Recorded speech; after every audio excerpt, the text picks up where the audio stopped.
När jag var yngre så ville jag nog ha det. Men jag trodde att jag aldrig skulle kunna få något sånt. Alltså det kanske låter fånigt att säga, men jag känner att folk behöver typ veta att transpersoner också kan liksom... Förtjäna kärlek. Ja, vill ha kärlek. Alltså kanske vill ha någon som älskar en resten av livet. Jag heter Nick och jag kom ut som trans när jag var 12-13 ungefär. Jag heter Jack och jag kom ut som trans när jag var 13. Jag heter Ezra. Jag kom ut som trans när jag var 14-15.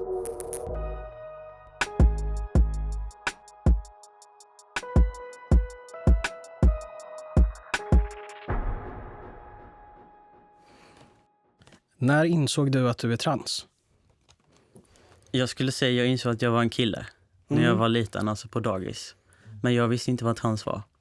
Så när jag var typ 12 och fattade att man kunde vara trans liksom. Min syster ringde mig häromdagen och sa att hon hade hittat så här pärmar med teckningar från dagis.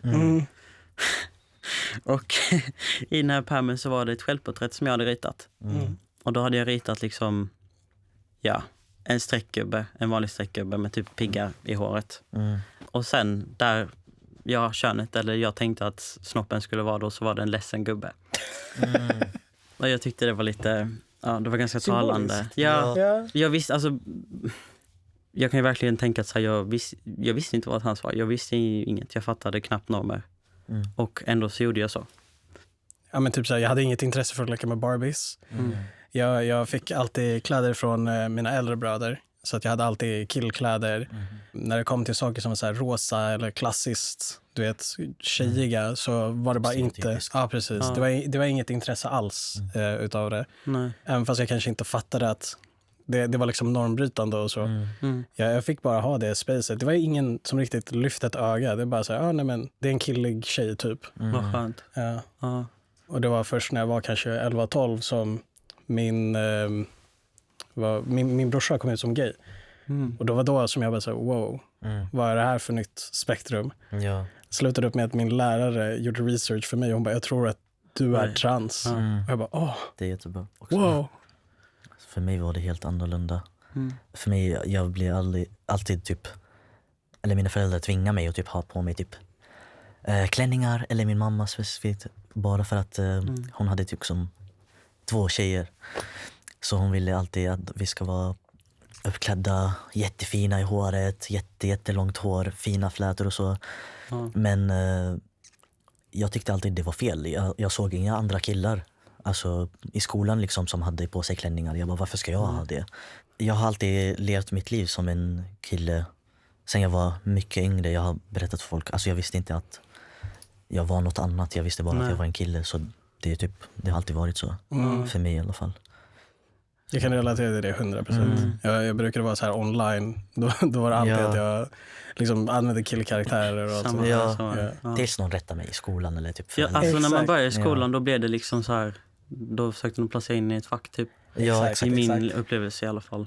Och då blev det tydligt. Alltid killarna mot tjejerna och sånt. Omklädningsrummen. Ja, omklädningsrummen det värsta. Jag hade otrolig tur för att min lärare, hon var superfin. Jag fick byta om ett annat omklädningsrum. Jag fick det till slut också. Så det var väldigt fint. Annars gick jag bara inte på idrott. Ja, nej, jag bytte inte om då. Så. Det var helt enkelt så.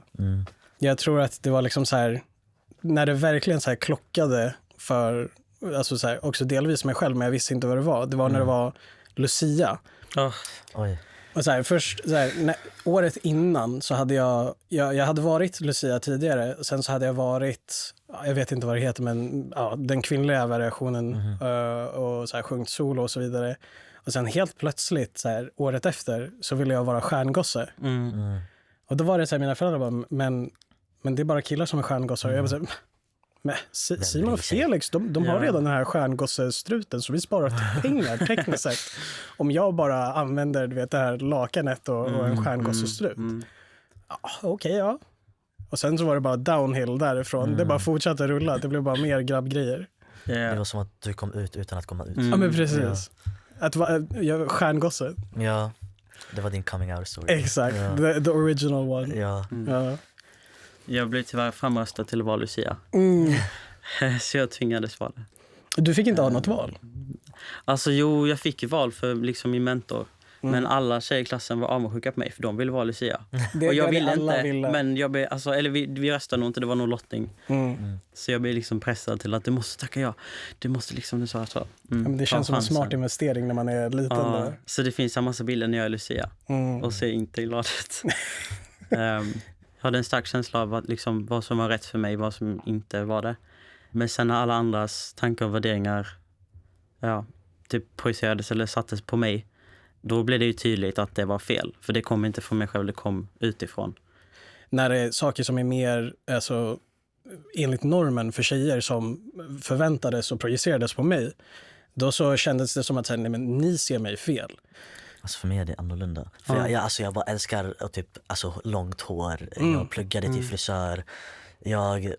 Men det är lättare för dig nu att göra det. Ja, men det är inget fel heller att vara en grabb, alltså en manlig man och ha en brat's hemma. Nej, bry sig. Ja, inget som kommer inifrån kan vara fel. Exakt. Alltså... Men sen när vi kom till Sverige, när jag kom ut till mina föräldrar var det alltså inte bra alls. Min farsa var det typ att han brydde sig inte så mycket, bara att jag inte opererade mig innan jag fyllde 18 och så. Och att det enda negativa var att han tyckte att om nu du vill vara en man så får du inte göra typ alltså girly shit. Alltså typ, jag får inte ha på mig rosa, jag får inte måla naglarna, färg och håret, sånt. Jag bara okej, varför inte? Men skit i. Ja, exakt. Men min mamma, hon accepterade inte alls det i början. Vi behövde gå igenom jättemycket saker för att hon accepterade mig. Men nu, alltså även efter min top surgery, det var hon som tog hand om mig och allting. Så det är mycket bättre nu. Hon brukar ha frågor fortfarande, men hon kan inte liksom kolla på mig och säga en tjej längre. Alltså jag är en helt skäggig man framför henne. Så det är jättesvårt. Men det var hemskt i början. Hur var det för dig? Ja, den första personen jag kom ut till var nog min mamma. Då var jag 13. Och ja, det sopades för lite under mattan. Eller hon tänkte att det skulle gå över. Eller att det var liksom en fas eller så. Något jag intalade mig. Och så berättade jag för min pappa. Och han var väl typ... Alltså jag tror inte riktigt han förstod. Kanske vad det var helt. Men han var inte liksom emot så. Han var lite mer liksom... Ja, sa inte så mycket om det typ. Och mina syskon, de sa... Det var också samma år tror jag. De sa bara att de hade vetat ett tag. Ja, under den tiden så gick jag ju i högstadiet. Och jag hade inte kommit ut som någonting. Men jag såg ganska maskulin ut. Så det blev jag mobbad. För att de trodde att jag var lesbisk eller queer. Så då kände jag ju verkligen att jag inte kunde komma ut som trans i den miljön. Men sen det var också lite lägligt kanske för att så fort jag slutade på den skolan så då flyttade jag från Blekinge till Skåne och bytte namn. Perfekt nystart. Precis, jag började på gymnasiet med ett nytt namn och jag passerade då, så då var jag stealth några år. Och när man är stealth, det är väl så här att man... Jag tänkte att man lever som sin upplevda könsidentitet och berättar inte att man är trans liksom. Ja. När jag verkligen kom ut för mig, då så var det ju så här när jag satt med den här kompisgruppen och det här var ju vid ett tillfälle där online hade jag liksom låtsats vara kille ett tag och bara så här, fan det här trillar ner, det här är rätt. Och då sa jag till dem bara så här, kan ni kalla mig Nick och han istället? Och de sa så här, ja, kan vi säga Nicke? Och jag bara så här, ja. Och det var liksom till dem som jag kom ut först. Och sen så följde liksom allting med efter. Så det var ju då mina skolvänner. Så de började ju kalla mig det i skolan. Och det var så perfekt timing. Det var på sommarlovet. Så innan sommarstarten, eller efter då sommarlovet, så hade alla möten med sina lärare och mentorer. Och då, när mötet nästan var slut, så sa min mentor så här, är det något annat som vi bör veta? Ja, jag är trans och jag vill bli kallad Nick och han. Och hon sa, okej.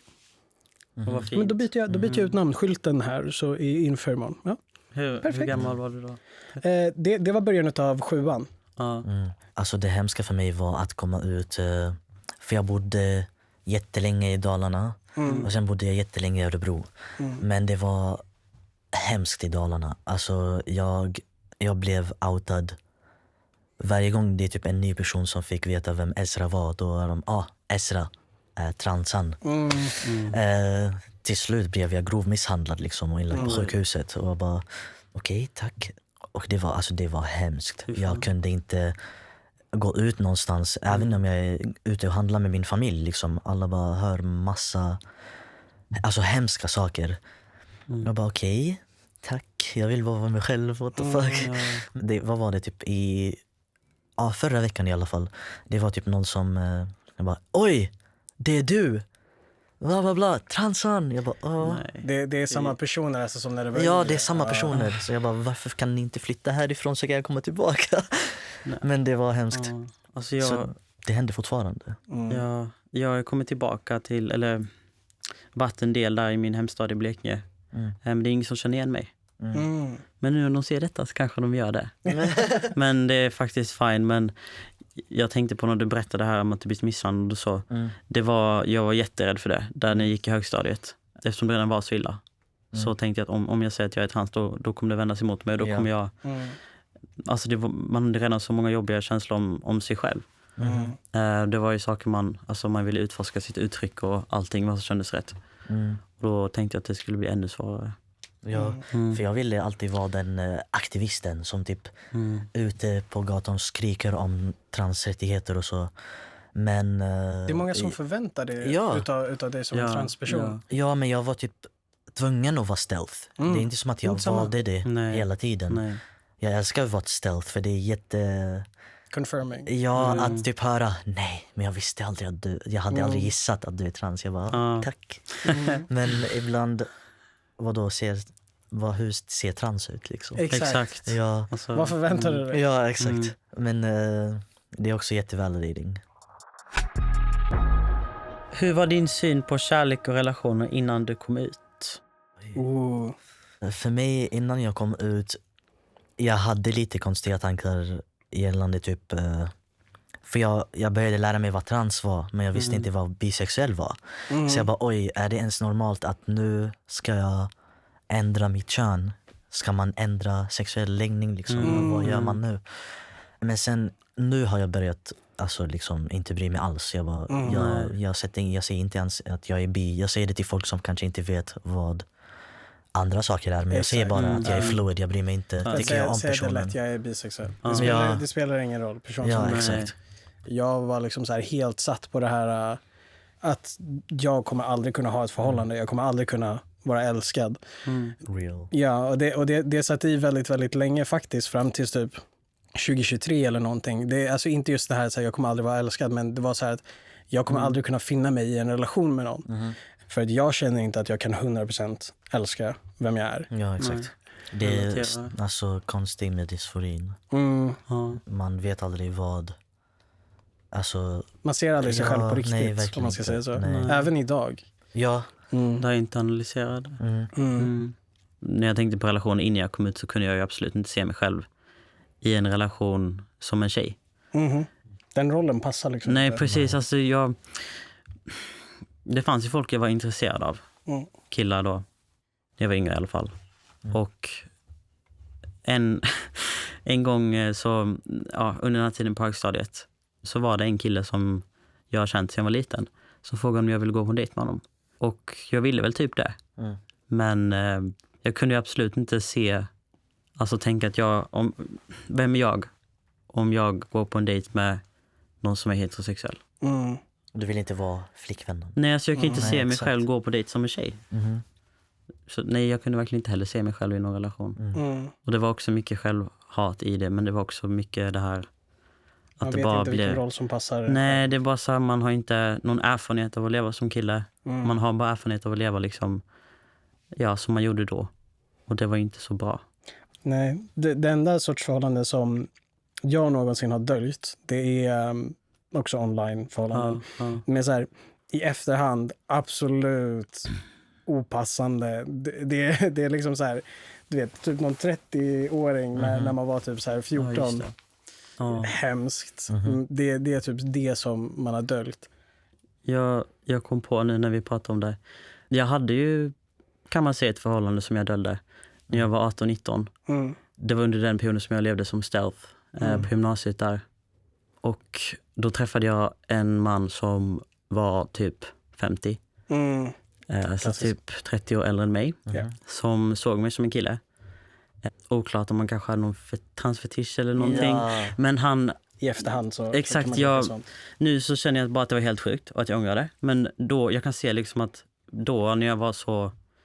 Alltså liten både i ålder, men alltså min självkänsla var så liten i mig själv. Jag hade ingen så här självbevarelsedrift.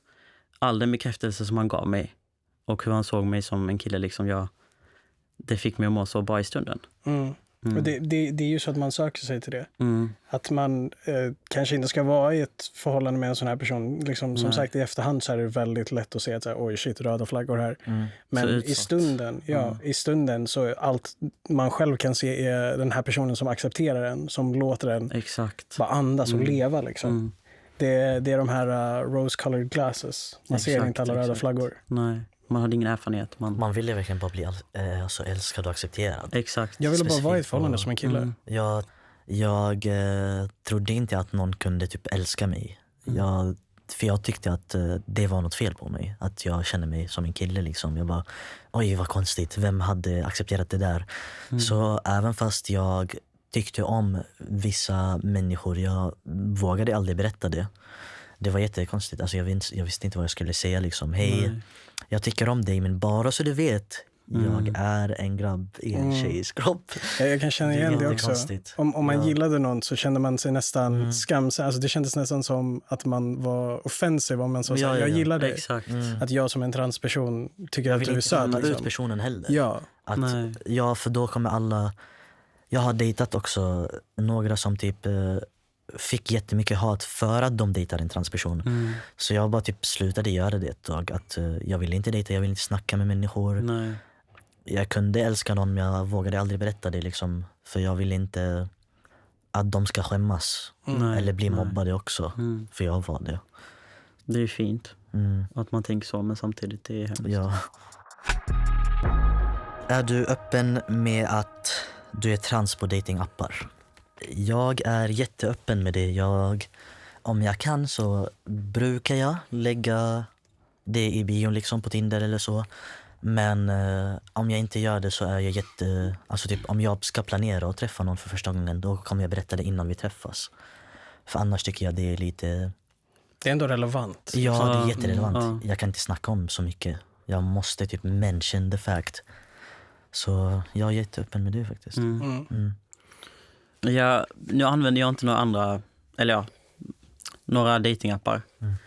Tidigare när jag gjort det så, jag tror till en början hade jag att jag är trans i min profil.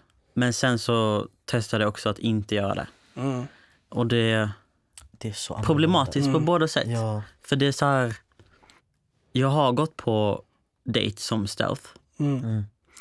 Och då, om jag har känt att så här, men det här gick bra, jag vill träffa den här personen mer, då vill jag ju säga att jag är trans. Och jag måste ju göra det. Men då, det är väldigt svårt att veta när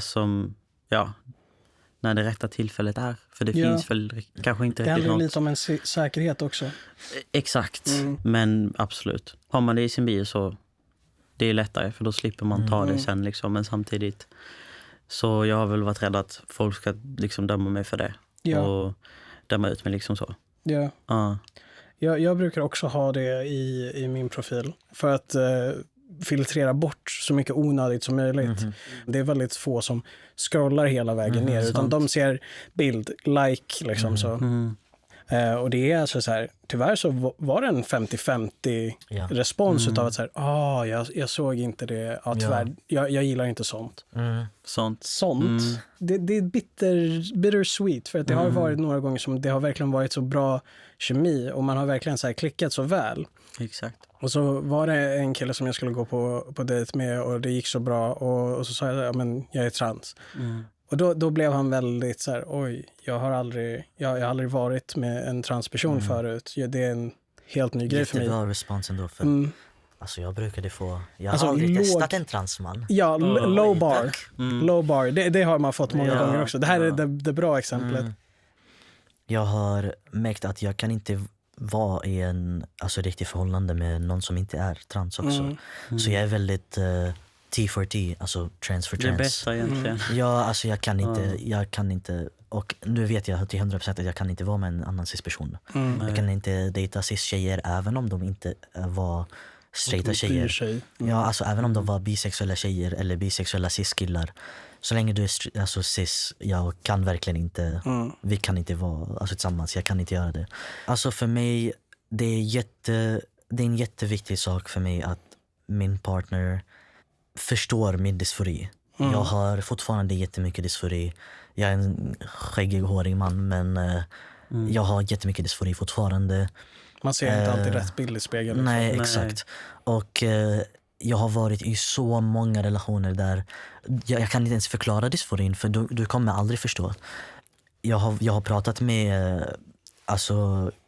cis-killar, gay-killar som kör drag queens och allting. Men jag kan inte, de kan inte relatera till vad jag behövde relatera till. Jag vet inte.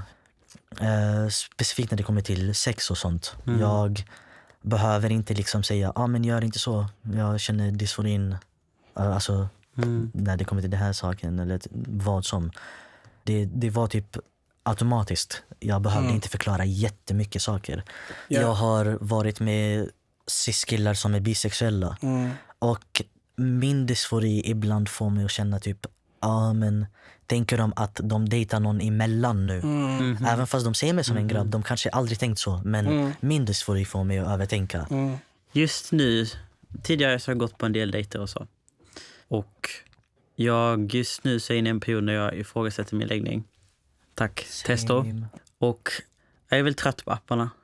Ja. Alltså jag träffar ju folk. Typ vänners vänner och så. Alltså det är så svårt bara.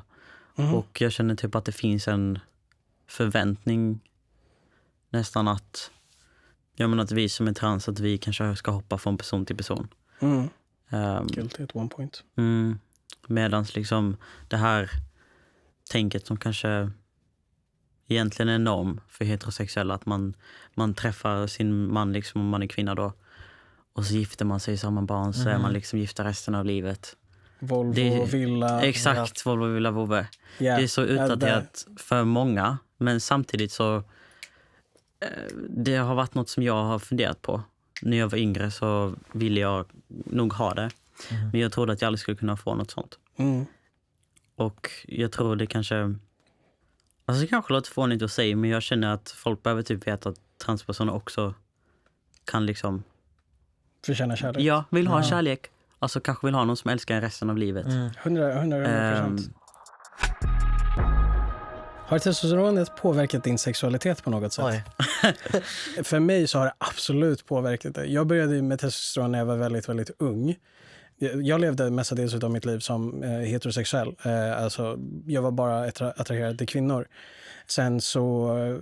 Och jag tror att jag kommer aldrig kunna definiera min sexualitet. Jag kommer aldrig kunna sätta en titel på min läggning, för att det är så olika dag till dag verkligen. Förut så var jag väldigt klassiskt attraherad till typ män som är mer klassiskt maskulina. Om jag dejtar en tjej så dejtar jag en tjej, om jag dejtar en man så dejtar jag liksom en stor fet buff liksom så här hairy man. Och nu så finner jag mig mycket, mycket mer attraherad till liksom så här feminina män också. Och det har ju varit absolut en faktor med testosteronet och så här att jag ska vara manlig man. Och jag tror att det har typ nästan sipprat in min egen bild på maskulinitet på de här på feminina män. Och att det har blivit som att säga, jag kan inte dejta en feminin man för att jag måste vara en maskulin man. Ja. Man märker att det sipprar in så mycket andra delar av livet. Min identitet i min läggning och så vidare. Det är jättestora effekter på hormonal imbalance. Det där var jag inte beredd på när jag började på testo. Det blir verkligen som en hormoncykel. Det är det. Det är 100%. Inte såklart inte som en menscykel, men alltså... Det är väldigt tydligt. Väldigt tydligt, ja. Och specifikt när jag typ är sen till en spruta, vilket jag har varit några gånger. Jag typ blir äcklad av sex. Och sen så fort jag tar sprutan, jag bara oj, nu laddar jag ner massa appar och bara testar allt som möjligt. Aktivera profilen. Ja, exakt. Så det är jätteannorlunda, men för vissa var det aldrig så. Och jag vet inte, jag bara oj, är du säker? Men flest också har tagit gel, så det var typ Stabilt. Ja, stabilt hela tiden. Men du har bara tagit shots? Ja. Och du har bara tagit gel? Ja. Hur upplever du det med sexualitet? Alltså det är så svår fråga för mig. Det har hänt jättemycket på 2 år. Samtidigt känns det som ingen tid alls liksom. Och jag vet att typ så fort jag började på Mone så kände jag mig annorlunda inombords. Och då började kanske den resan som jag inte riktigt var beredd på. Jag fattade inte att det skulle ändras så mycket liksom. Alltså bara känslan inuti sig själv. Så alltså, jag vet inte, jag fick en anledning att utforska. I guess. Jag kände mig mer levande och mer mänsklig. Också när jag var yngre och jag var så deprimerad, då var det liksom, då kändes det bara mörkt allting. Och då kände inte jag att jag i mig själv var tillräckligt för att ge till någon annan. Alltså det kändes som att jag hade inte tillräckligt mycket värde i mig själv för att bidra med något positivt till någon annans liv. Och sen när det mörkret började luckras upp med hormonerna, så kom ju alla de här frågorna som inte jag riktigt hade orkat tänka på kanske. Ja, precis. Nu fanns energin till att ta sig an alla de här nya besvären. Ja, om man tänker specifikt på sexualitet och så, alltså jag har utforskat, experimenterat med en nära vän. Och det har väl hjälpt mig, eller i alla fall varit trevligt, men det är fortfarande väldigt oklart för mig. När man dejtar killar, jag har dejtat mer tjejer än män, men det är fortfarande så här, många av mina gaykompisar som, eftersom så här, de känner mig när jag är bekväm och då kanske är mer liksom så här, vad ska man säga, alltså mer zesty eller så, alltså så här, jag är lite mer gay beteende och jag är mer feminin och liksom, jag är bekväm. Och bara för att jag beter mig på det sättet så liksom får jag det här svaret att så här, du är bisexuell. Okej, visst. För att de har ju sett mig som så här, när jag är bekväm och när jag vågar vara mer feminin. Men då i deras huvud så sorteras jag bara in till att jag är bög. För att jag beter mig som en klassisk bög beter sig. Det blir liksom, de förväntar sig absolut ett visst beteende utav mig. Och sen du vet, det är en annan sak också med att vad förväntar man sig liksom. Jag tycker att jättemånga cis-tjejer som dejtar transmän får tanken att the trans man, eftersom du är mannen så ska du vara the top. Jag bara, that's not the case då. Like that's not the case at all. Alltså vill man ju ha pleasure, så du är min partner, alltså du ska göra, vi kanske behöver testa olika saker liksom. Men det är jättemycket assumptions när det kommer till det också. Även med cis-killar som dejtar transmän. Det är typ alltid folk som du typ de antar positioner, toppen, botten. Så det är jätteobehagligt faktiskt. För han blir put in a box direkt. Ja, 100%. Och det är som ett nytt lager också till det. Så här, utöver att man är bisexuell och trans. Nu ska du också så här... For bottom. Exakt. Alltså, när jag har dejtat tjejer så kan jag nu i efterhand se att jag kanske har saboterat liksom, relationen för mig själv. För oss. För att jag har varit så osäker i min mansroll.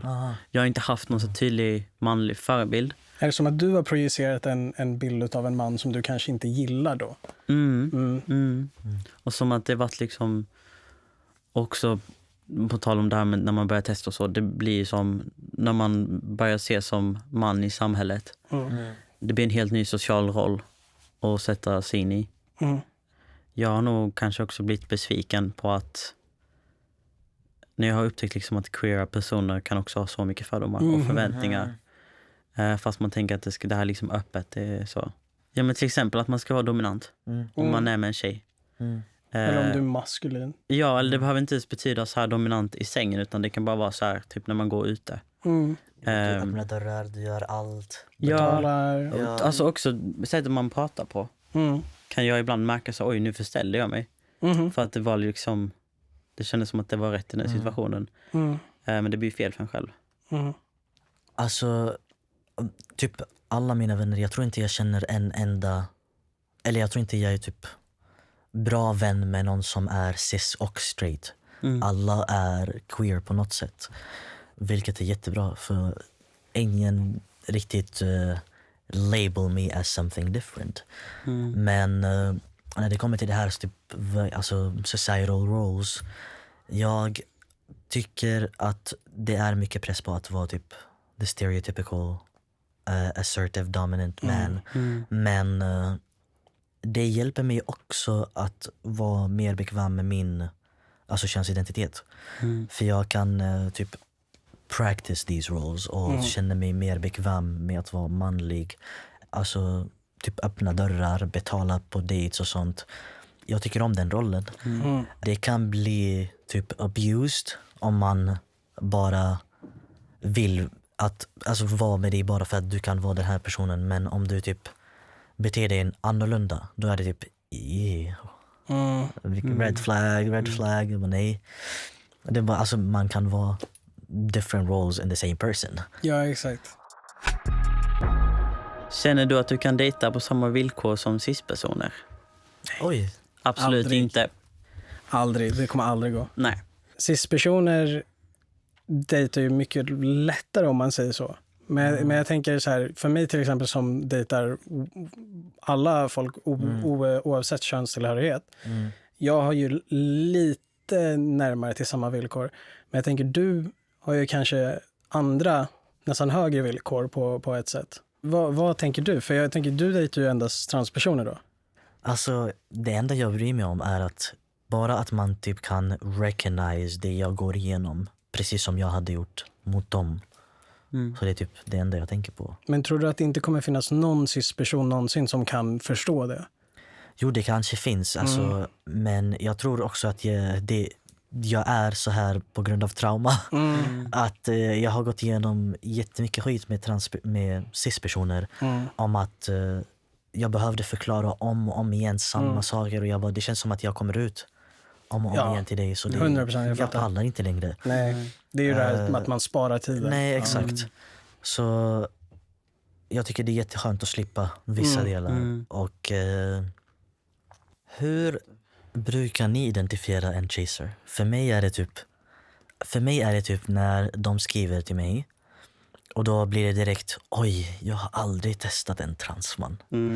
Som sagt tidigare, jag var okej, testat en transman. Jag är inte en tröja. Det är ingen upplevelse. Nej, det är ingen upplevelse, jag är inte en sak. Det är jätteäckligt. Ja, men chaser, det är ju en person som det låter, det är som en jägare. Det är någon som jagar specifikt transpersoner. Det är ju fetischism. Det är en person som endast dejtar till exempel transkillar, transkvinnor. Och det är ju då i syftet för att de har de här delarna. När man kommer ifrån, om man säger så här, att jag är trans liksom innan vi bestämmer oss ses. Och helt plötsligt så här, hela konversationen skiftar. Allting handlar om så här, vad har du gjort för operationer? Ja, exakt. Hur långt gången är du? Vad har du gjort? Har du analsex? Har du vaginalsex? Ja, kan vi använda kondom? Kan vi slippa använda kondom? Kan jag göra det här? Får jag göra det här? Allt det här där det helt plötsligt blir så här, vad som mina delar tillåter på ett sätt. Så helt plötsligt så blev jag delar istället för den här personen. Exakt. Vissa saker man säger, jag tycker bara läs på. Det är jättemycket som kommer få dig att bli blockad. Ja. Och jag är jättehard on that block button. Men som man ska vara. Ja. Vår tid är värdefull också. Ja. Vi är inte skyldiga till att utbilda. Nej, exakt. Liksom. Nej. Jag dejtade någon som jag typ upptäckte var en chaser. Hur gick det obemärkt? Det handlade inte så mycket om ordval eller att han sa så obehagliga grejer, visst lite ibland. Men då var jag yngre så jag fattade inte riktigt det. Men när det blev klart för mig var när jag började liksom förändras av hormoner.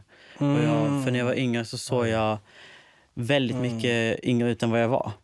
Jag var väldigt liksom mycket med det här nätta och smala och så. Och sen när jag började få mer manliga drag, då ville han inte ha mig längre. Och sen, det var små saker som fick mig inse till slut att han vill bara inte ha mig nu för att jag ser ut som en vuxen man, inte som en liten liten kille, pojke. Liten pojke. Ja. Nu ska vi ta och svara på era följarfrågor. Ska man fråga en transkille om han är topp eller bottom? Jag kanske har ett populärt svar, men jag tycker så här, ja. Om man ska ha sex, ja. Ja, alltså om det är relevant, först och främst. Först och främst om det är relevant. Jag tycker man ska, om du ska ligga med den transmannen i question, 100%. du borde veta. Eller går det till helvete. Ja, eller man bara så här, om man är med folk man känner sig bekväm, men man pratar om sånt. Då behöver det inte vara en konstig fråga. Nej, alltså jag tycker det är exakt samma som så här, om man är på en app, en orange app, och man är intresserad av att ha sexuella relationer med en person och man kanske inte har det. Man brukar ha det på profilen vad ens preferens är. Men om man är osäker, det är som att fråga vem som helst. Exakt. Jag är intresserad av att ha sex med dig och jag föredrar den här rollen. Vad föredrar du för roll? Så länge man gör det på ett sätt som är respektfullt. Ja. Bättre än att anta 100%. 100%. Det är alltid bra att fråga. Ja. Kollar du upp en person inför dejten? Det första jag kollar är typ ålder och gemensamma vänner. Ja. Jag vill gissa på vad du vet om mig. Alltså när vi har gemensamma vänner. Jag bara, vad ska jag undvika? Vad ska jag nämna? Allt sånt. Ja, shit, jag är ännu mer. Jag hittar dem på typ hitta.se. Jag tror vi alla gör så. Men det är så här, ibland kanske man tänker att det här kan inte se en riktig människa. Det är också därför som så här, man kanske träffas ute första gången eller du vet på en gemensam plats liksom. Man kanske inte går till någons adress. Eller så skickar man sin location till sina vänner och bara, exakt, här är jag. Man delar, det har jag gjort också. Det har jag gjort också. Det är jätteviktigt. Så det kanske är viktigt att kolla, alltså, eller kolla upp personen inför dejten. Ja.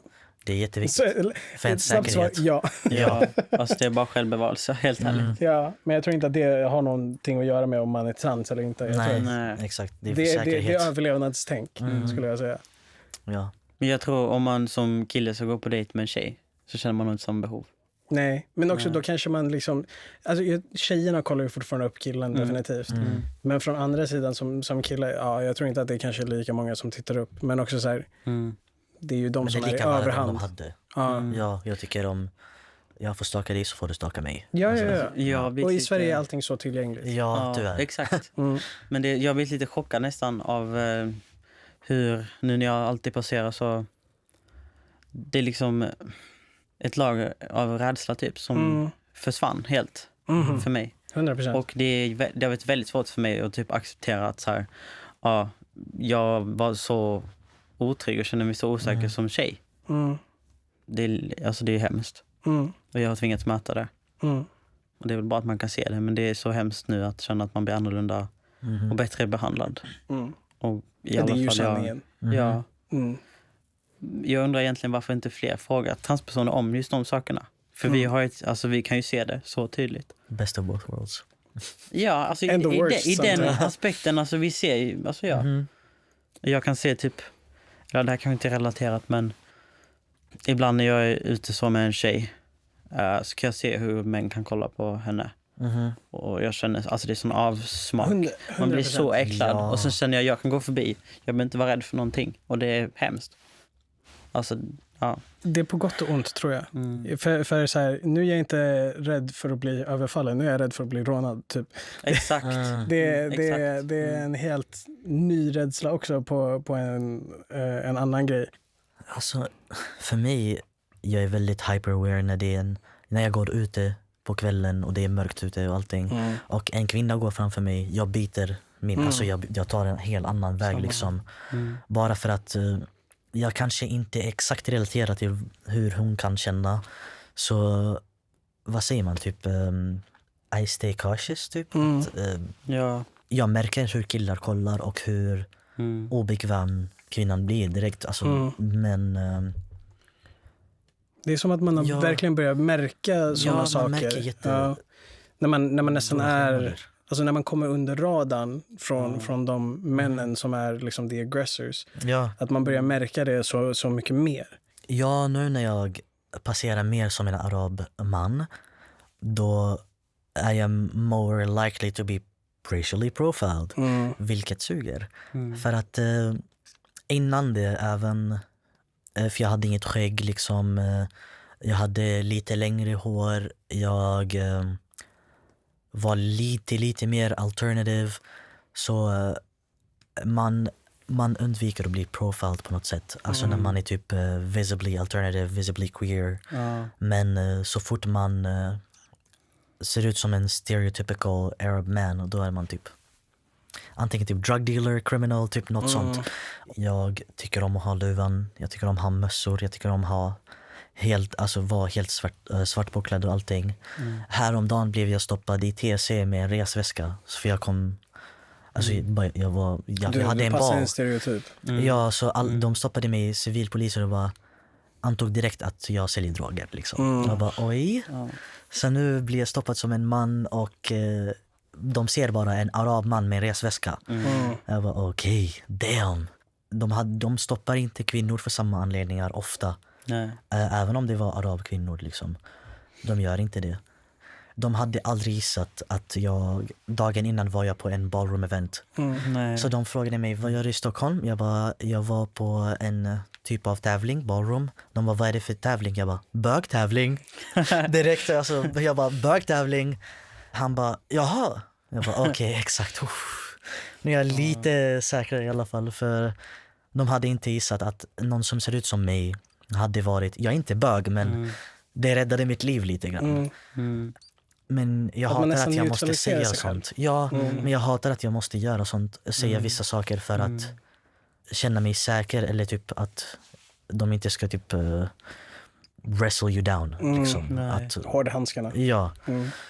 Men det var jätteobehagligt, för att vissa av deras frågor var också typ obehagligt, för att jag är trans liksom. Jag har manligt personnummer, och de bara, vad ska vi hitta i väskan? Jag bara, oj, ska jag hitta min packer? Han bara, vad är packer? Jag bara, min kuk är i väskan.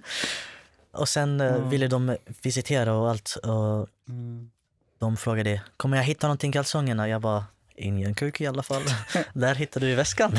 Jag letar själv också. Ja, alltså, jag letar ofta. Ingenting.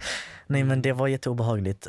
Jag måste liksom ta bort luvan när jag går in i affären, och sen kolla rakt in i kameran. Varenda gång jag är inne på någon butik så måste jag kolla rakt in i kameran. Bara för att ifall någonting händer, jag kan inte vara typ en suspect. Du kan bli identifierad. Ja, exakt. Du gör det själv extra tillgänglig. Ja, så ja, det händer ofta. Kan verkligen inte sätta mig in i det. Nej. Vad är det viktigaste att tänka på när man dejtar en transkille? Om du är då en cisperson, försök inte att förminska deras dysfori. Alltså det här med typ jag känner mig jättefeminin idag. Du ska inte säga nej, men jag tycker det är maskulin. Det spelar ingen roll vad du tycker egentligen. Alltså det är hur jag känner. Du kan bara säga alltså du känner din partner bäst. Du vet hur du ska svara, men det här med stöd liksom. Ja, inte men jag tycker inte så, för det handlar inte om vad du tycker egentligen. Alltså det är dysfori. Ja, men det är liksom det. Jag känner mig feminin idag. Fan vad jobbigt. Ska vi gå och kolla på en film liksom? Ja. Distrahera. Vill du göra något åt saken? Exakt. Hur kan jag erbjuda stöd? Ja, exakt. Precis. Vad kan jag göra för det? Jag tycker det är viktigt. Jag tycker det är viktigt att inte dejta oss liksom, utifrån att vi är trans. Eller liksom tänka så att nu dejtar jag en transkille, hur ska jag bete mig nu? Såklart det är saker som är annorlunda om man har mycket dysfori och sådär.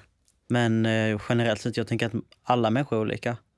Visst, det är liksom jobbigare på många sätt. Men alltså man ska bara bemöta människan med respekt och ömsinthet och liksom visa att man bryr sig. Exakt, bara att det finns vissa ämnen som man kanske behöver tänka lite extra på. Att så här, Nej, men när jag är ute på klubb, typ, de flesta klubbar har blivit jättebra på det. Men jag har varit ute med ett kompisgäng där det är några som är cis-män. Och du vet, jag ber dem att så här, kan du gå in på toan och kolla ifall det bara är pissoarer eller ifall det finns bås. För det är lite pinsamt på ett sätt att gå in i en pissoar, kolla runt. Ja, det var bara pissoarer och så går man ut. Det känns jättekonstigt. Så att det är vissa sådana saker som man kan tänka på, som man kanske kan vara lite mer så här, att man kan låna ens cis-het till en transperson nästan. Introducera inte din partner som, här är min transpartner. Ja, exakt. Det är jätteobehagligt. Jag bara, okej. Nu tror man att du dejtar mig för jag är trans. Eller jag är ett charity case. Allt sånt. Jag bara, nej.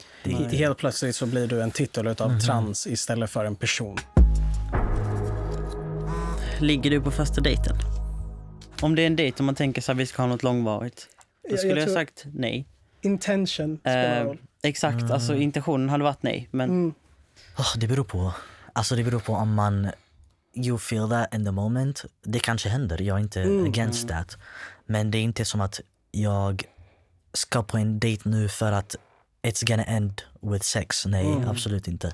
Men ja, alltså om det händer, det händer. Om det känns bra så absolut, det kan hända. Alltså, jag har börjat märka senaste tiden, after my last relationship då, att jag kanske är demisexual. Att jag kanske behöver ha känslor för den personen innan jag ligger med dem. Jag försöker fortfarande lära mig mer om det, för jag vet... Och demisexual, det är att man är attraherad till en person specifikt, va? Och sen växer sexuella attraktionen. Ja, alltså... Eller typ... Jag tror så är det för mig just nu. Eller jag vet inte... Jag försöker fortfarande utforska det. Men jag vet inte om det är bara så att jag behöver få sexual attraction sen. Eller om jag har det men don't wanna act on it yet. Att du inte känner att det är safe to act on. Ja, liksom. Alltså, för jag är jättedysphoric person. Och bara dysphoria är en stor grej för mig. Så det tar mig ändå tid för att öppna upp till en person på det sättet. Så ja, jag tror jag har lite demisexual Ezra in mig. Ja. Trevligt att tala och höra olika perspektiv. Detsamma. Jag uppskattar verkligen att prata med andra transmän och kolla, alltså bara höra om andra perspektiv och sånt. Jag tycker det är jätteviktigt. Och jag är glad att de kommer få höra det också. Ja, jag med. För det är så olika svar vi gav ändå. Också det att så här, även fast vi alla har haft samma upplevelse utav att vara transmän, så ser alla alltså, vägar så olika ut, om man ska säga så. Ja. Jag tycker det är svårt också. Det är svårt att hitta alltså, så här community i verkligheten. Kanske lättare i större städer. Men där jag kommer ifrån så finns det typ inget sånt. Det är bara på nätet som jag hittat det. Så, man ska också våga leta efter det också. Sant. Men en sån här situation är liksom guld värd. Om man kan säga så. Ja, jag håller med. Absolut.